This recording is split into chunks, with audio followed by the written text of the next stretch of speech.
Lore Together is proud to be part of the Boss Rush Games Network. Feel free to find out more at bossrushgames.com/network.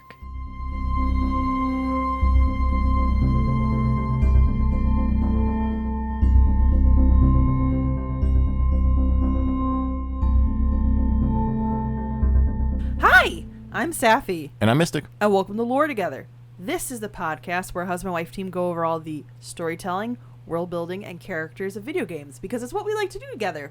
We lore together. Yep, this is episode 97. Jeez, it's getting close, isn't it? But we have ideas for episode 100, Yes. but we're not going to tell that to you guys now. We have to work with some people. Yes. I guess that's a mild spoiler. But there's some other things you'd like to say, Mystic, in regards to keeping Yes. up with us in general. If you'd like to keep up with us, keep in contact with us, however you want to put that, you can do that in a few different ways. Twitter, Instagram, Mastodon, Reddit, YouTube, Steam are all down in the description. The link to the Boss Rush Network is also down there, which you can join their Discord, where we are very active. Yeah. They also have great episodes, too, talking about what's going on in general with video game news and stuff. Yep. Very thorough.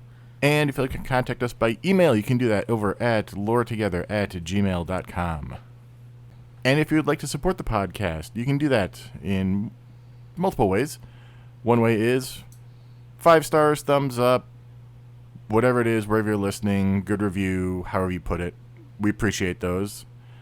And the other way is through Patreon at patreon.com/loretogether, where you can pay a per episode pledge to join the rest of our archivists, librarians, and scholars of lore to support our podcast. You get early access to episodes, early access to our Let's Plays, including, I do intend on going back to Skyrim, actually. So I'll do Skyrim and Starfield at the same time. And you'll be doing Dragon Age again. Yes, I will be. I just have to remember what poll I need to put up there, so. Yeah. As well as early access to our mini episodes, which we have 2 in the works right now. Mm-hmm.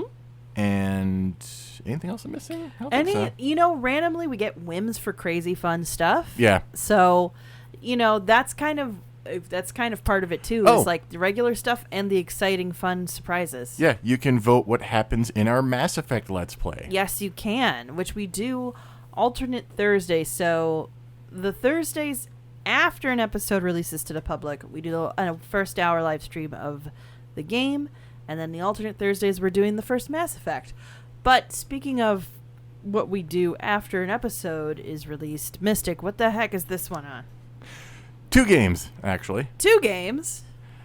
One is the sequel of the other. So, okay. Yeah, this isn't like when we did Papers, Please, and I can't remember the other one. This War of Mine. So both these games, I'm not going to make you guess, because the odds of you hearing about these are almost slim to nil. Okay. So these games come from Uppercut Games, which is mostly created by a bunch of ex-devs from BioShock. Oh, okay. Which is surprising given the genre this is. This is more walking simulator, light platforming. That's not surprising at all, actually. If you play the first BioShock, you could see that, actually, depending on what parts they were contributing to. I have never played more than about 30 minutes of BioShock, so I don't know much about it. Other than the only thing I remember from BioShock is that Descent Down. It's so good. It's a great intro. Yeah, the speech from Andrew Ryan, the Descent Down, and then like the first crazy person hacking at your submersible. That's all I remember. I've never played the game. I know like the big daddies are a thing, and I know the little sisters are a thing, but I don't know anything beyond that. I've spoiled the story for myself because there's a lot of talk about philosophy in that game, which is, of course, when I start going in, I'm trying to see what the thesis of the game is. It's a great... I'll cover that in the future. How about that? Because I think that first hour is always fun to play, and what they did with the sequels, and specifically BioShock Infinite, which is kind of... a similar philosophical conversation, but in a setting that is adjacent and not the same. I think they did that very well. It's a kind of like what we wish was the reception to Mass Effect Andromeda, where it's adjacent but not the same and not trying to be the same. I think they did a really good job with that, and it was received really well with the fans in ways that other series have not been able to do. So, okay, that's a promise in the future that now I have to keep. So, these two games are Submerged and Submerged Hidden Depths. I think I know of this game. Really? There are people online who I've talked to who dabble in gaming. I shouldn't even say talk to, but I follow online who dabble in gaming. I think there's a podcaster that we like, and actually we've gone to their live events who did a live stream of it once or twice. Because it's like it's a chill, relaxing game. It is a very right? chill, relaxing thing. Yeah. This may be a shorter episode than some of the other ones. I always say that. It almost never is. Yeah. But I had to kind of add both games into one episode because there's not a ton of plot. Okay. Yeah. Well, we will do the best that we can, and just because there's a short plot doesn't mean we shouldn't talk about any of the plot or any of the world that it's in, but it's in the real world, quote unquote, right? We'll get there. Okay. So 2015 game was the first one. The second one came out in 2022. Okay. Wow. Okay. Didn't realize the second one had come out so recently. Yeah, and the first game in particular is a bit of a weird game. It's not our first game without text or dialogue. We've kind of been through there before, like when we covered Inside back in episode 82. Yes. Yeah. We don't have that intense of a setting this time. It's not as dark a game, but I guess it could be. Everything is dark under the sea if you go far enough, Mystic. The world of Submerged is a post-apocalyptic one past our modern time. You know. That I did not know about. Yeah. The whole land is submerged. Only the tops of tall structures breach the water surface. The gameplay, especially in the first one, is, well, also in the second one, is climbing those exposed terraces and buildings to reach supply caches. That's our goal in the first game. However, when it comes to the story of Submerged, we're given no dialogue or text at all. We just have to guess with the setting pieces and stuff? In the first one particularly, there is pictographs that you get with truncated, ciphered words. Like in a alien's not alien, but a alien to you language, unknown to you language, an unknown language, and so people have translated it, but it's still you're talking your whole story of words is 50 words. But is the story then continued within bits and pieces you can find within the world itself, even if it's not explicitly textual? It is still within the text, so to speak. Do you know what I mean when I say that, right? You're talking about like environmental storytelling and stuff like that. Yeah, not as much. No. Just to go on a little academic diatribe, I've done this. I've mentioned this before, but I feel like I should say it out loud because I've been saying it more often recently. There's this idea of what is called within the text, and within the text doesn't mean what necessarily is explicitly written, but what is experienced within what is intentionally experienced within the piece itself, what is within the text. So you can say that about a video game in the same way you'd say it about a book, except I wouldn't expect you to have to read, like if you see a statue in the background that you uncover underneath the water, that's within the text, but it's not a piece of text. Yeah, there are landmarks and stuff, but they seem more just there for things to discover. There's not really like a story attached to them that we learn other than Okay. So let's start at the beginning of the first game. A small boat is adrift in the water, passing by various structures. We can see two kids in the boat, a boy and a girl. The boy seems to be younger than the girl. Okay. Both are still, possibly asleep, but as we bump into the slanted roof of one building, the girl stirs. We'll call her Miku. Her name is never given in this game. Oh, but in the next game. Her name was given in, I think, the credits and in promotion materials, but it's never said in-game. Wow. So, okay. She cradles the boy and gets off the boat. He's unconscious and clearly injured. There's a gash across his torso, and the surrounding skin is dark purple. Oh, no. And she carries him up to the rooftop, finding a small sheltered area where she can lay him on a flat surface. Yeah. Upon putting him down, she kneels down before him, trying to comfort him as night falls. Eventually, she falls asleep. When she finally wakes again, she stands and says, "I need something to stop Taku's bleeding." This type of direction is pretty much all the text or dialogue we get. Wow. Yeah. However, during her time sleeping, we do unlock the journal. More on that in a moment. As we ascend the different buildings looking for supplies, we can find books that will unlock the story of this world, usually in locations off the direct climbing path. There's this annoying aspect when I was playing it for my blind first hour of climbing up, looking down, going back down, around the building, and then going all the way back around. It's a little annoying, but it also makes some sense. Weird, okay. Yeah. There are 3 main stories in this game. What happened to the kids before they showed up, what happened to the city and world before, and what happens to Miku and Taku now. The journal we get simply has 4 pictographs in it when we first get it, but these pictographs are how we'll unravel 2 of these stories. Okay. So let's find out what happened to the siblings before they arrived here. It's a pretty simple story. We immediately establish Miku and Taku and their parents. They have a happy life. Both parents are shown with a son between them as they hold hands. They live in a house as part of a small community with the whole village being built up on stilts above the waves. Okay. Their dad is a fisherman. Makes sense. He goes on his little boat and spears fish for the family and the community to eat. Mom also goes out in her boat with her spear. Don't know if she's hunting or if she's just traveling. It's a pictograph. Yeah. But one day, when she's doing this, something goes wrong. Dark clouds move in, and in the storm, she is thrown from her boat, falling beneath the dark waves. Oh, wow. Dark cloud of grief falls over the family as they mourn the loss of their wife and mother.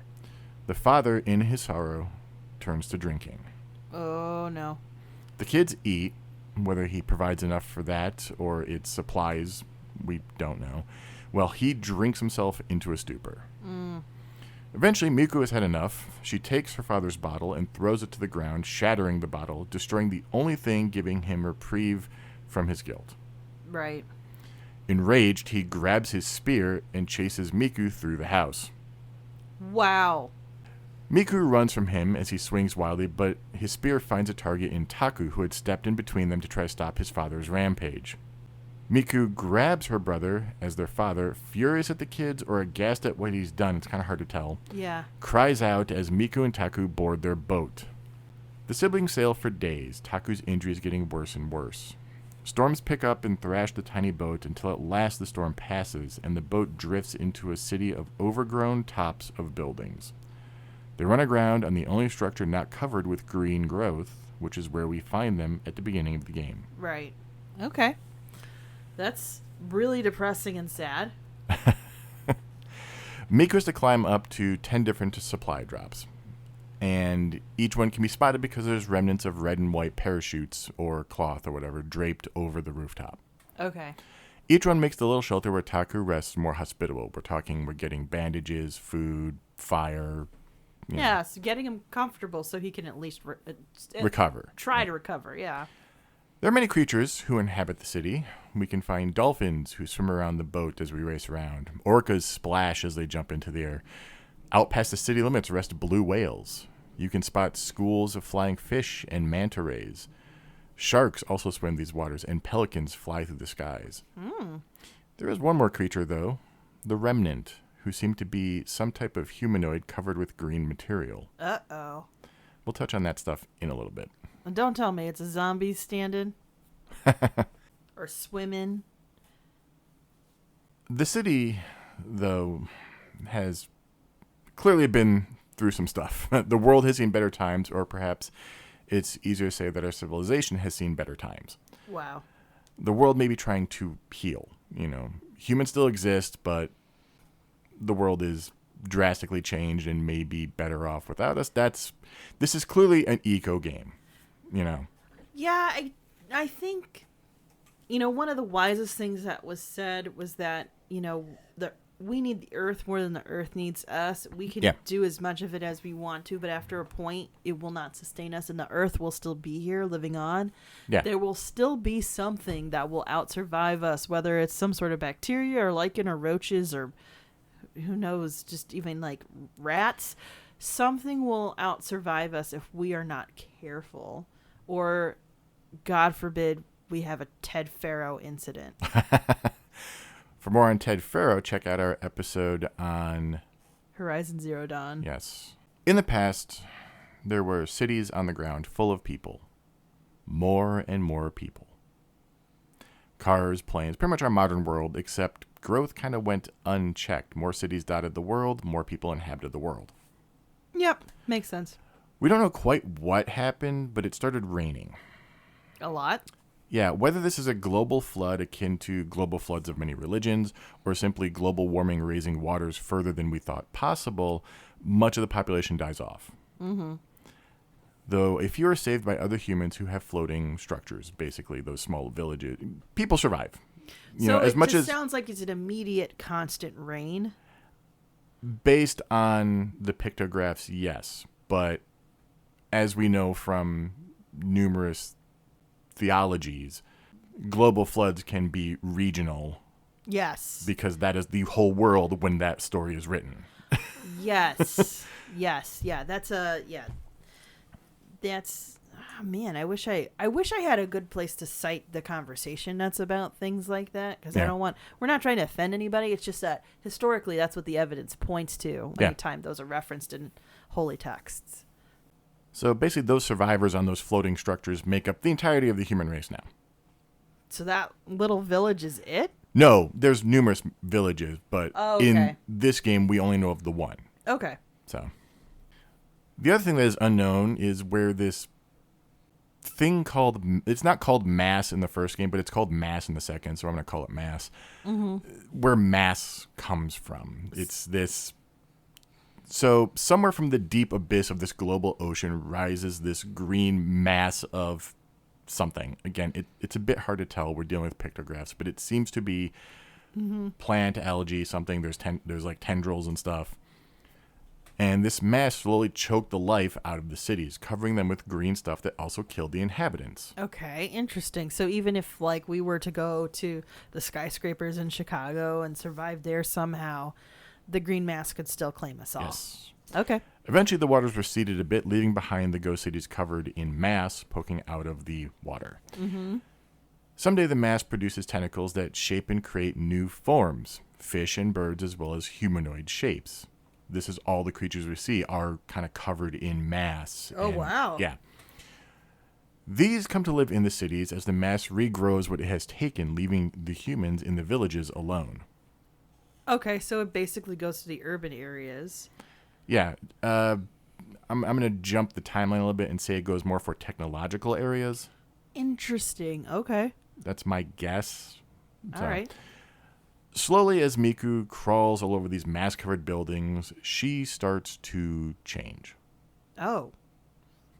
Her skin becomes mottled and green at the extremities, and she continues to push herself forward until finally Taku is healed.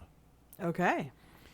Miku collapses, and she is like, it's. I don't want to say, I mean, I want to say pustules, but it's not quite that way. It's like big dark bumps and circles, and her hands look like she's been crawling through algae, but it's her hands, it's not like on her hand. It's kind of like some people will get these really horrible like overgrowths of keratin throughout their skin. I imagine it looks like that. Don't Google that if you want to have a good day.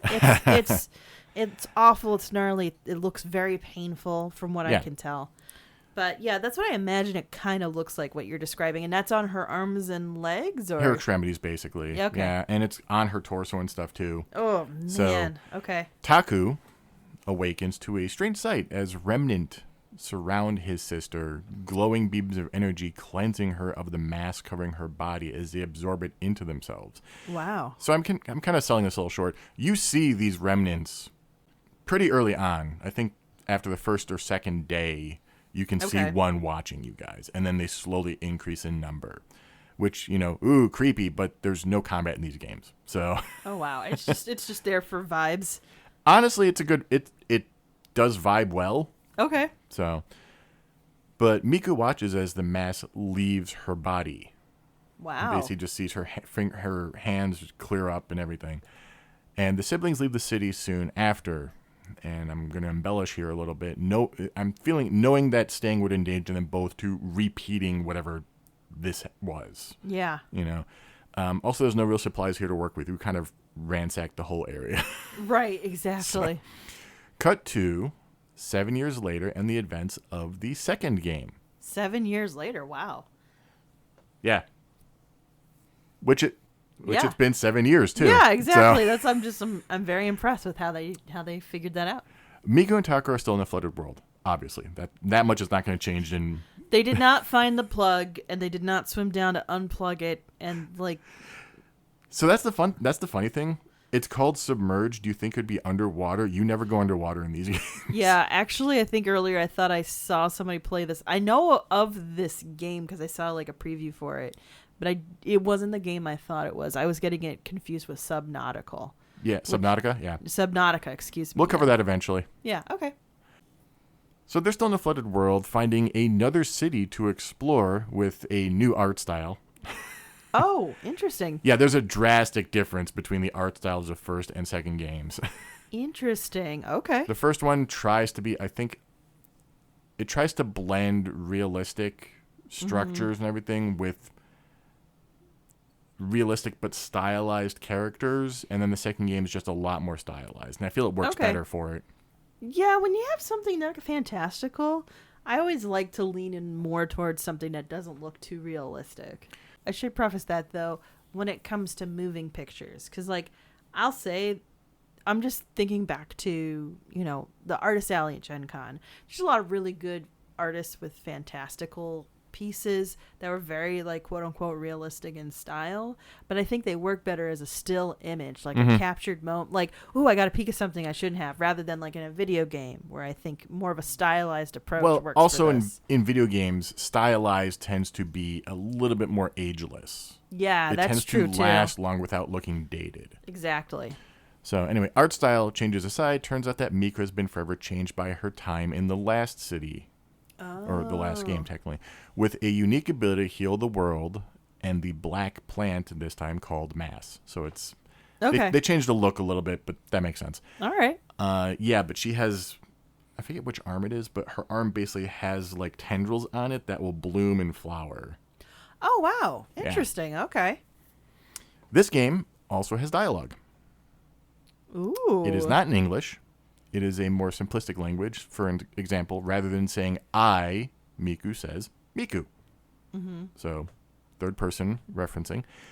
Words are truncated or dropped entirely from what we might expect, and pronunciation is not at all what is typical. It's fine. I'm not knocking it. It's just a stark reminder of the world that the game takes place within. This is so far ahead, and civilization has collapsed so far that language is being affected. The language has evolved, essentially. Yeah. Like, we have to, I wouldn't even say necessarily that it's devolved. It's evolved to... Oh, no, I'm not... Well, I'm just... Yeah. I feel like if I was first listening to this, that might be the first thing that would come to my mind, but... It does come across as, quote, primitive. Yeah, but I don't think that's fair to say in a situation where the need for complexity has been reduced, but the need for possibly, especially in a place where you're more employed, but the need for being succinct is much more necessary. That's kind of where I'm reading into it, but that could not be the intention. Who knows? This world is also more populated with animals. There's a full 20 of them this time. Wow. I'm not going to go through all of them because generally the animals are there for flavor. Yes. We are typically not reciting Wikipedia entries. I wanted to do the flavor for the first game because the Remnant are a thing. Yeah. Okay. This game doesn't have the Remnant in the same way. They still have Remnant, but it's not... We'll get there. Okay. It's also a more interesting game, though, because the locations we go through seem to have more hints of the life that was here before. Like, we had hints of, you would find books from the city, and there'd be some environmental storytelling, but here we actually can see, like, where people were sitting. Like, it's almost like Pompeii, Oh, wow. Okay. You can see what people were doing or sitting or looking at when they died. Wow. Wow, in that's intense. in a surprisingly beautiful way. Okay. Yeah.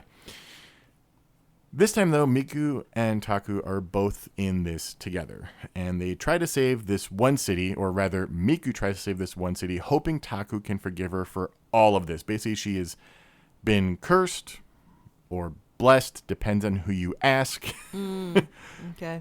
as any of the villagers or survivors they encountered are initially friendly, but once they see that she can positively influence the mass and help it grow into these beautiful flowers and everything, they cast her and Taku out, sometimes even hurling stones at them.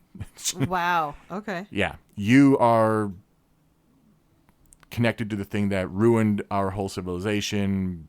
Yeah. Out, Exactly. Okay. Which is fair. I It's a little bit of fear the other, but at the same time, the entire population of the earth has suffered a giant cataclysm, and this person is potentially tied to it. I don't want them near my village, possibly. I get that it's not a good thing, but I can understand it. Yeah. Yeah. But I don't know. It's. I understand it. I just don't have to like it. Right. Yeah. I'm saying I understand it, not that I agree with it. Right. So, this whole game sees Miku try to carry the burden all by herself with little help from Taku. I mean, he wants to help, but she literally brushes off. Like, don't even, like...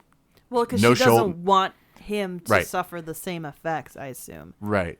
Or, I think she just feels bad that her actions caused them to have to leave their family in the first game, and then her, quote, curse...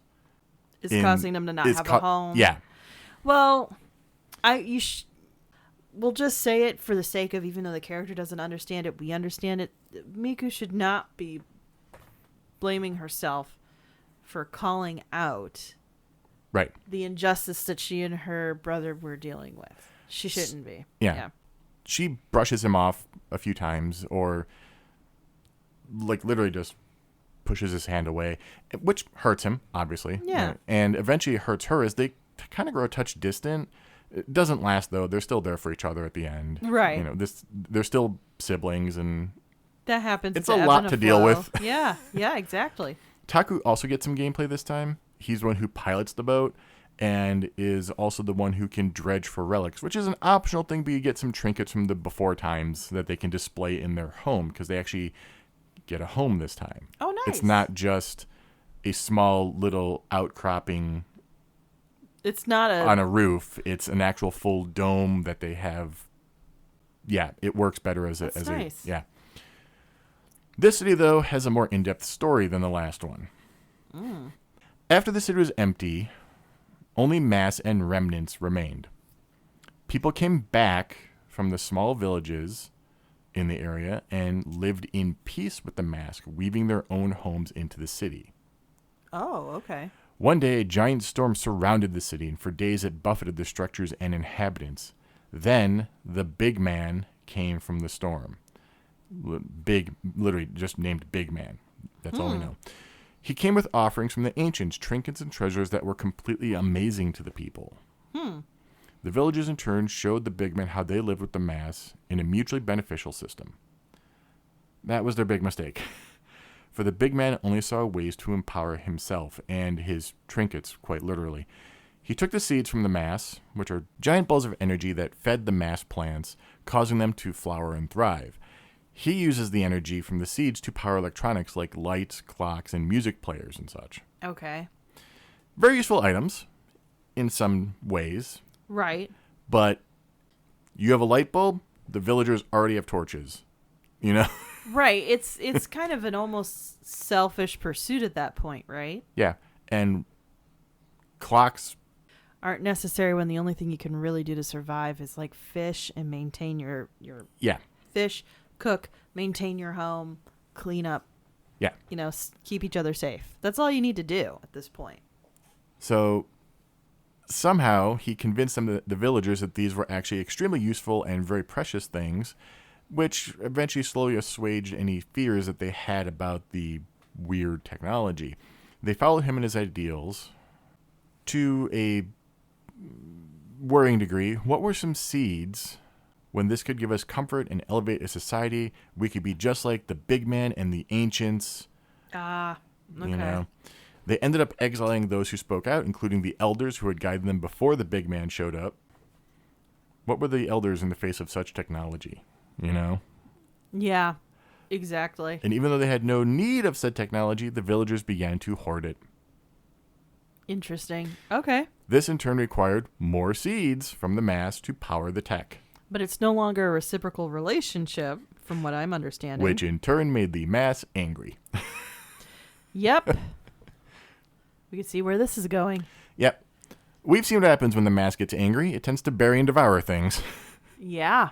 Same thing happens here. The city's overrun with tendrils from the subsurface mass, and everyone in the city is devoured, leaving only remnants behind. The remnants here are not like the previous one, where it's moving and everything. It's basically twisted vine sculptures of people. Wow. That can move slightly when Miku and her arm get within range. Yikes. Okay. Yeah. That's crazy. Actually feeling guilt for what he has done, the big man throws himself to the mass, hoping to do something. Maybe save somebody or something. Yeah. He gets entwined in its tendrils, and the hulking mass subsides to the ocean floor. But the mass remembers all that it has absorbed. This is why it creates creatures and remnants. You know, it's kind of trying to know what it's done, but doesn't Is it sentient or not is a thing we can discuss later. Right. In this case, the big man is a singular entity whose anguish and guilt it knows all too well, as it kind of just festers inside of it. Oh, wow. Miku and Taku travel around the city, disconnecting the seeds from the technology. Literally, I think the first one is light bulbs, and the second one is alarm clocks. And the funny thing is, like, I say second one. The first one is light bulbs. The second one can be any one. The second one that I saw when I was playing was alarm clocks. Okay. But none of the clocks were the same time, and they were all going off. It was maddening. Yikes. So she basically disconnects the power circuits and takes the seeds and has to return them back down to where the plant's bloom is, so it can get the seed, get the power, and bloom back to life. Right. Now, we do find out that the big man is kind of still there. Like, the essence of the big man is still there. Yeah. And it seems like the mass has some, like, weird I don't want to say psychotic. No. Psychic? Psionic? Psychic. There we go. Psychotic doesn't quite work for that. Psychic connection. No, not psychotic. Because there's slowly this figure that's kind of invading Miku's dreams. This tall figure of moving mass that's like red and tendrily and stuff. And it finally emerges into real life during the final stages of the city's restoration. Oh, wow. Miku's overwhelmed by the corrupted energy and seemingly reacts with her arm, like her arm glows red. Oh, my gosh. Up the tendrils, and she passes out. Taku is then like, you've done all this yourself, I'm helping you, and just carries her up to the gaping maw of this giant mass creature. It is absolutely enormous. And there, they kind of walk into it, and then energy from all the seeds that she's already recovered, which have kind of been affected by her as well, ripples along all these connecting roots and tendrils and all the stuff that connects the buildings to the central dome. Oh, wow. And then hits this big, I'm going to call it big man. I don't think it is big man. I think it's the mass psychically projecting big man. I don't know. Hits with this huge blast of energy, knocking the siblings free of the giant and causing the corruption to be forced from the mass, causing, in result, a giant tree to slowly erupt from this hulking figure, freezing it in place as it turns into big tree, like Riven big tree. Oh my gosh. The tree. Yeah. The siblings know that there's more to explore, but now they have a home, you know. So now that's it. That's all we have. Wow. Okay. You know, I want to say broad strokes, but it's really not. The game story is by definition broad strokes. Okay. There is a little bit of questions we can ask though, like, is the mass the reason for global devastation, or was it the result of it? There's this Okay. idea that maybe humans created it by accident through their growth and technology and everything. Did they create it? Is it sentient? Right. Who the heck is Big Man who has access to ancient technology and knows how to use it? Or did he stumble upon like that doing something else? Or But it's not like a year or two after everything floods. This is more than a little bit of time. This is probably multiple generations of time. but it also makes me think of, thinking back to Fallout, you still have people who revere and study the ancient technology that's left behind, like the Brotherhood of Steel, Okay. And it could be that Big Man was part of a group of people who revered this technology, and either that was a kind of more of like an evangelical pursuit of bringing us back to the ancient times because it was better, or Big Man might have been one of the people who essentially felt differently than the group and said, I'll save a city with these ancient magics, not listening or heeding the lessons of the people who had studied. Say, no, we're studying it to remember it, but we're not going to tell people what to do with it. We can't repeat this mistake. This is awful. I wouldn't be surprised if you could explain it with something like that. That's not the only explanation. It could be if you're an adventurer and you go to the right building and you get the right pictorially backed book. You don't even need to be able to read the book, but you can figure out some things. And I do want to mention that there is a couple other things. One is in the first game, actually, eventually they did release an update that allowed you to you could see text floating at certain points. Basically, Okay. It was, if you translated that text, it was telling you what the next game was going to be. If like Miku will have to heal, other Yeah. people will be scared. That was it. Okay.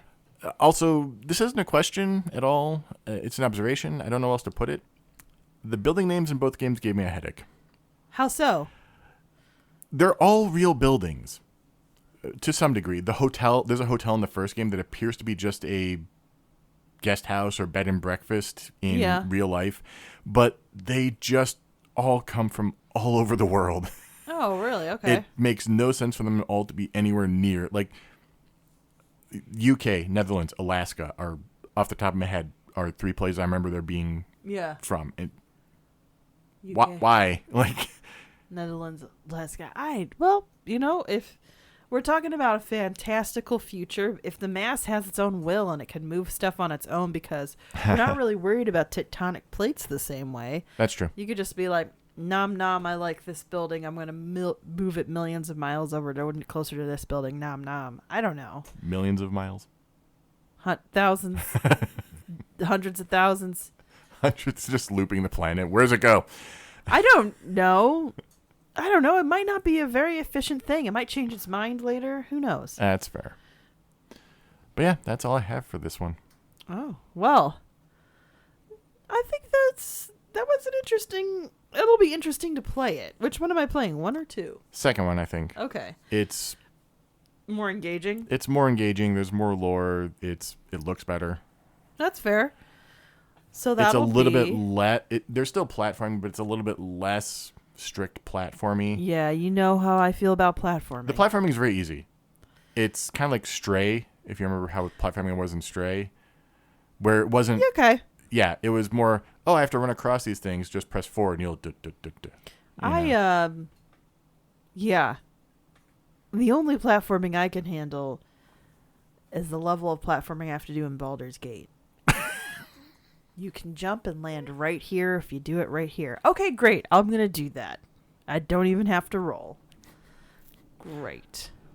So, yeah, like I said, shorter episode, but shorter games in terms of lore. Yeah. And these games are about 2 hours, 2.5 hours each, I'd say. Oh, wow. So we'll play through like half of it. Yeah. Or maybe half of it. I can't promise I'm that fast, guys. But join us maybe 3. I could be misremembering. But yeah, they're not long. Yeah, join us the Thursday after this episode airs for the live stream. Yep. Or find it again on our YouTube channel.